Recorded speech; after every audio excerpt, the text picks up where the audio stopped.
दोस्तों, अगर आप चाहते हैं ऑनलाइन पैसा कमाना और उस पैसे को स्मार्टली इन्वेस्ट करना तो सब्सक्राइब कीजिए हमारे YouTube चैनल को और बेल आइकन को दबाना बिल्कुल मत भूलिए। नमस्कार दोस्तों, मेरा नाम है अनिल और आज की इस वीडियो में मैं आपसे बात करने वाला हूं मिड कैप म्यूचुअल फंड्स के बारे में कि मिड कैप म्यूचुअल फंड्स क्या होते हैं। और इस वीडियो में आपको बताऊंगा टॉप 3 म्यूचुअल फंड्स का कंपैरिजन, जिससे आप एक बेस्ट म्यूचुअल फंड सेलेक्ट करके अपनी इन्वेस्टमेंट शुरू कर सकें। तो चलिए शुरू करते हैं आज का वीडियो और देखते हैं कि मिड कैप म्यूचुअल फंड्स क्या होते हैं।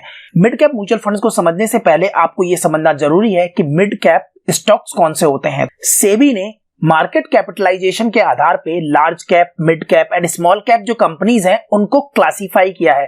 तो जो टॉप 100 कंपनीज हैं वो आती हैं लार्ज कैप में, 101 से लेकर 250 कंपनीज आती हैं मिड कैप में और 251 से लेकर जितनी भी कंपनियां बच जाती हैं वो सारी की सारी आती हैं स्मॉल कैप में। तो यहाँ पर मिड कैप म्यूचुअल फंड्स वो फंड्स होते हैं जो अपने पोर्टफोलियो का 65% मिड कैप स्टॉक्स में इन्वेस्ट करते हैं। यानी कि अगर किसी म्यूचुअल फंड्स के पास 100 रुपए आते हैं तो 100 रुपए में से 65 रुपीज उसको मिड कैप स्टॉक्स में लगाना होता है और बाकी का पैसा फिर वो किसी भी स्टॉक्स में लगा सकता है। तो इसीलिए इन्हें मिड कैप म्यूचुअल फंड्स कहते हैं। तो चलिए अब देखते हैं top 3 mid cap mutual funds का कंपैरिजन। तो आइए देखते हैं कि वो कौन से 3 फंड है। तो पहला है एक्सिस मिड कैप फंड, दूसरा है Invesco India mid cap fund, तीसरा है कोटक इमर्जिंग इक्विटी फंड। तो सबसे पहले देखते हैं इनकी जनरल इंफॉर्मेशन और ये है फंड हाउस। तो यहाँ पर एक्सिस मिड कैप के लिए एक्सिस म्यूचुअल फंड है, इन्वेस्को के लिए इन्वेस्को म्यूचुअल फंड और कोटक इमर्जिंग के लिए कोटक महिंद्रा म्यूचुअल फंड है। तो अगर आपको डायरेक्ट इन्वेस्टमेंट करनी है तो या तो इन म्यूचुअल फंड्स के थ्रू कर सकते हैं या फिर आप जो दूसरी वेबसाइट्स हैं जो कि डायरेक्ट म्यूचुअल फंड्स प्रोवाइड करती हैं उनके थ्रू भी आप इन्वेस्टमेंट कर सकते हैं, जैसे कि ग्रो या फिर जीरोधा का कॉइन। इसके थ्रू भी आप डायरेक्ट इन्वेस्टमेंट कर सकते हैं। और रेगुलर इन्वेस्टमेंट करने के लिए आपको और दूसरे प्लेटफॉर्म है जैसे कि आईसीआईसीआई डायरेक्ट या कोई दूसरा, तो उससे भी आप इन्वेस्टमेंट शुरू कर सकते हैं। तो यहाँ पर अब बात कर लेते हैं फंड के लॉन्च डेट की। तो यहाँ पर आपको डिफरेंट लॉन्च डेट मिल जाती है, लेकिन डायरेक्ट प्लान की जब बात करते हैं तो यहाँ पर आपको पता होगा कि डायरेक्ट म्यूचुअल फंड जो है वो स्टार्ट हुए थे 1 जनवरी 2013 से। इससे पहले कोई भी म्यूचुअल फंड डायरेक्ट आपको म्यूचुअल फंड में इन्वेस्ट करने का ऑप्शन नहीं देता था, लेकिन 1 जनवरी 2013 के बाद सभी म्यूचुअल फंड्स ने डायरेक्ट म्यूचुअल फंड में इन्वेस्टमेंट करने का ऑप्शन दिया है। उससे पहले रेगुलर फंड के through he in mutual funds में इन्वेस्टमेंट की जाती थी, जिसकी डिफरेंट लॉन्च डेट यहां पर दी हुई है। अब बात करते हैं लेटेस्ट एनएवी की। तो 15 मई तक की एनएवी की बात करें तो यहां पर आप देखेंगे कि यहां जो डायरेक्ट और रेगुलर की एनएवी है इसमें आपको डिफरेंस मिलेगा लगभग 3 से लेके 5 रुपए तक का। डायरेक्ट की एनएवी जैसे अगर एक्सेस की बात करें तो 38 रुपीज 25 पैसा है, इसी तरह रेगुलर की आप देखेंगे तो 35 रुपीज है। तो इस तरह से लगभग 3 रुपए के या 3.5 रुपए के आसपास का डिफरेंस जो है आपको यहाँ देखने को मिलता है। इसी तरह आप इन्वेस्को में जाएंगे तो आपको ये 5 रुपए के आसपास मिलेगा। तो यहाँ पर ये समझने की जरूरत है कि अगर किसी म्यूचुअल फंड की एनएवी ज्यादा है या फिर कम है तो म्यूचुअल फंड की एनएवी को देख के कभी भी म्यूचुअल फंड का सिलेक्शन नहीं करना चाहिए। अब बात कर लेते हैं एक्सपेंस रेशियो की। तो यहाँ पर डायरेक्ट और रेगुलर दोनों का एक्सपेंस रेशियो दिया हुआ है और यहाँ पर अगर आप देखेंगे तो एक्सिस मिड कैप का डायरेक्ट म्यूचुअल फंड में जो एक्सपेंस रेशियो है वो है 0.56%। तो यहाँ पर सबसे कम इसका है और इसी तरह से अगर आप देखेंगे तो सबसे ज्यादा 1.23% इन्वेस्को इंडिया का है। इसी तरह अगर आप रेगुलर फंड में बात करें तो सबसे कम जो है वो है कोटक इमर्जिंग का 1.92%, जो कि लगभग सिमिलर है एक्सिस मिड कैप फंड के।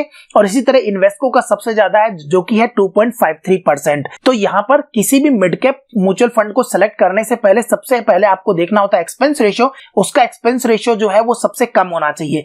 अब यहाँ बात कर लेते हैं फंड साइज की। तो axis mid cap mutual fund का फंड साइज है वो है लगभग 5098 करोड़ के आसपास और इसी तरह Invesco India mid cap fund का फंड साइज है वो है 747 करोड़ और कोटक इमर्जिंग इक्विटी फंड का फंड साइज है 5912 करोड़। तो यहाँ पर आप देख सकते हैं कि इनका फंड साइज जो है बहुत ही मीडियम है, बहुत ज्यादा नहीं है। जिस तरह से हम हर बार बताते हैं कि 12,000 से 15,000 करोड़ तक का अगर किसी का फंड साइज है तो बेटर है, उससे ऊपर जाता है तो थोड़ा सा रिस्क बढ़ जाती है। अब बात कर लेते हैं बेंचमार्क की। तो यहाँ पर तीनों म्यूचुअल फंड्स का अलग अलग बेंचमार्क दिया गया है और जो म्यूचुअल फंड्स हैं वो अपने बेंचमार्क से कितना परसेंट रिटर्न हायर देते हैं या लोअर है वो इससे मेजर किया जाता है।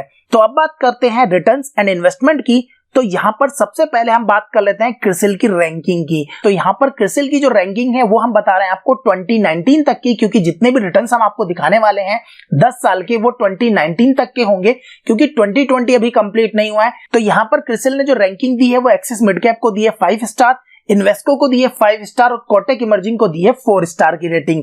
अब बहुत ज्यादा आपको डिपेंड नहीं होना है रेटिंग पे। रेटिंग को देख के कभी भी किसी म्यूचुअल फंड को सेलेक्ट नहीं करना चाहिए। उनका पास्ट रिटर्न और उनकी परफॉर्मेंस आगे कैसी हो सकती है इसको देखना बहुत ज्यादा जरूरी है। तो अब बात कर लेते हैं मिनिमम इन्वेस्टमेंट की एसआईपी के थ्रू और मिनिमम इन्वेस्टमेंट लमसम में अगर आप करना चाहते हैं तो कितना होगा।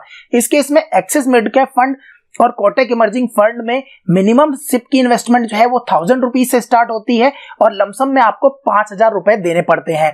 इसके अलावा इन्वेस्को में मिनिमम सिप जो है वो 500 रुपए से स्टार्ट कर सकते हैं आप और लमसम 1000 रुपए से इन्वेस्टमेंट शुरू कर सकते हैं। अब बात कर लेते हैं लॉक इन पीरियड की और एग्जिट लोड की।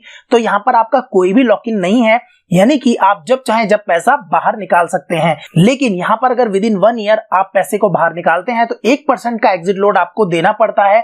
1% चार्जेस जो है वो आपके कट के फिर आपको अमाउंट जो है वो मिलता है। तो अगर आप 1 साल के बाद ये पैसा निकालते हैं तो आपको कोई भी चार्ज नहीं देना पड़ेगा। अब बात कर लेते हैं बेस्ट परफॉर्मेंस और वर्स्ट परफॉर्मेंस की। तो 2014 इन सभी म्यूचुअल फंड्स के लिए गोल्डन टाइम था। उस वक्त इन्होंने अच्छा रिटर्न कमा के दिया। और सबसे वर्स्ट परफॉर्मेंस की बात करें तो 2011 में इन सभी म्यूचुअल फंड्स का रिटर्न जो था वो नेगेटिव था। तो एक बार हम इसको टेबल से समझते हैं कि कितना रिटर्न इन्होंने दिया है। तो यहां पर आप देख सकते हैं कि 2011 में 11% नेगेटिव रिटर्न से लेकर 26% तक का नेगेटिव रिटर्न जो है इन म्यूचुअल फंड्स ने दिया है। इसी के साथ साथ अगर आप 2014 में देखेंगे तो यहां पर 78% से लेकर 87% तक का रिटर्न जो है 1 साल के अंदर इन म्यूचुअल फंड्स ने दिया है। तो यहां पर आप नेगेटिव रिटर्न अलग से हाईलाइटेड है, आप देख सकते हैं। ये जो 3 म्यूचुअल फंड्स हैं, इसके अलावा एक आध और म्यूचुअल फंड्स हैं जिन्होंने लगभग सिमिलर टाइप का ही रिटर्न दिया था। तो मैंने उसमें से टॉप 3 जो है म्यूचुअल फंड्स वो आपके लिए निकाले हैं। तो अब बात कर लेते हैं कि ओवरऑल इन म्यूचुअल फंड्स ने जब से स्टार्ट हुए हैं तब से कितना रिटर्न दिया है। तो यहां पर आप देख सकते हैं कि axis mid cap mutual fund ने आपको 14.87% का रिटर्न दिया है 2013 से, जब से डायरेक्ट म्यूचुअल फंड स्टार्ट हुआ था।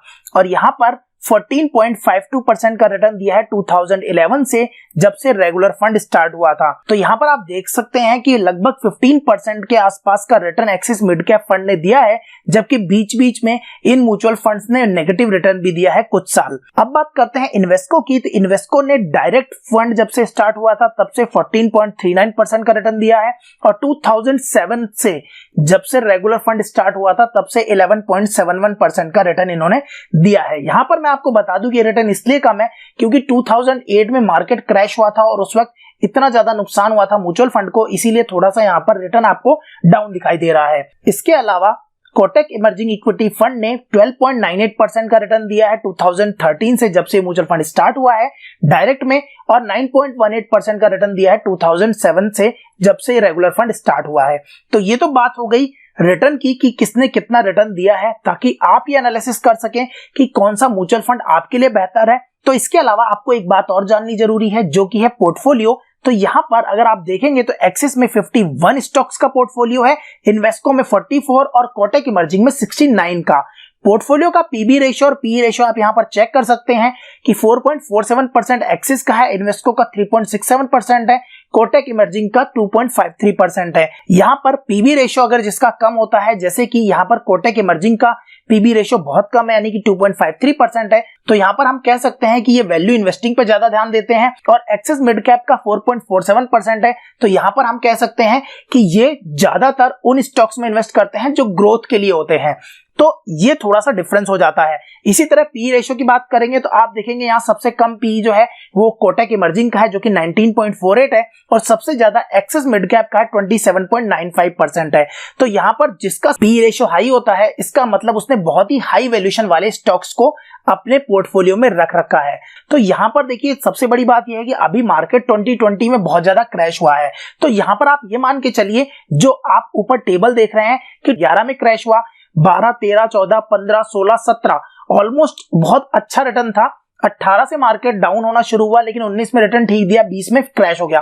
तो ये मान के चलिए कि अब आने वाले 4-5 साल आपके बहुत ही गोल्डन टाइम आने वाला है। तो जो आज इन्वेस्टमेंट आप करेंगे उसका रिटर्न आपको 3 से 4 या 5 साल बाद बहुत ही अच्छा मिलने वाला है। अब बात कर लेते हैं टॉप 10 होल्डिंग्स की कि क्या क्या इन्होंने होल्डिंग कर रखी है। तो आप यहाँ पर देख सकते हैं, लिस्ट आपके सामने है कि किन किन स्टॉक्स में इनकी होल्डिंग है। तो यहाँ पर अगर आप देखेंगे टॉप 10 होल्डिंग का परसेंटेज जो है वो 35.93% है, एक्सिस में 33.58% के आसपास है इन्वेस्को में और 34.19% के आसपास टॉप होल्डिंग है कोटक इमर्जिंग में। तो यहाँ पर आप इस लिस्ट में देख सकते हैं कि कौन कौन सी टॉप 10 होल्डिंग्स हैं और कहां पर इन्होंने इन्वेस्टमेंट कर रखी है। तो यहाँ पर मैंने सारी डिटेल्स आपसे शेयर कर दी है। अगर आपने इनमें ऑलरेडी इन्वेस्टमेंट कर रखी है तो कमेंट सेक्शन में लिख के मुझे बताइए कि आपने कौन से मिड कैप म्यूचुअल फंड में इन्वेस्टमेंट कर रखी है, और अगर अभी तक नहीं करी है तो इस मार्केट क्रैश में आप कौन से मिड कैप म्यूचुअल फंड में इन्वेस्टमेंट करना चाहते हैं। तो आज की वीडियो में बस इतना ही। आशा करता हूं वीडियो आपको पसंद आया होगा। अगर आपको वीडियो पसंद आया तो इस वीडियो को लाइक, शेयर और चैनल को सब्सक्राइब करना बिल्कुल मत भूलिए, क्योंकि इसी तरह की वीडियो मैं आपके लिए लाता रहता हूं। इस वीडियो को देखने के लिए आपका बहुत बहुत धन्यवाद। आपका दिन शुभ हो।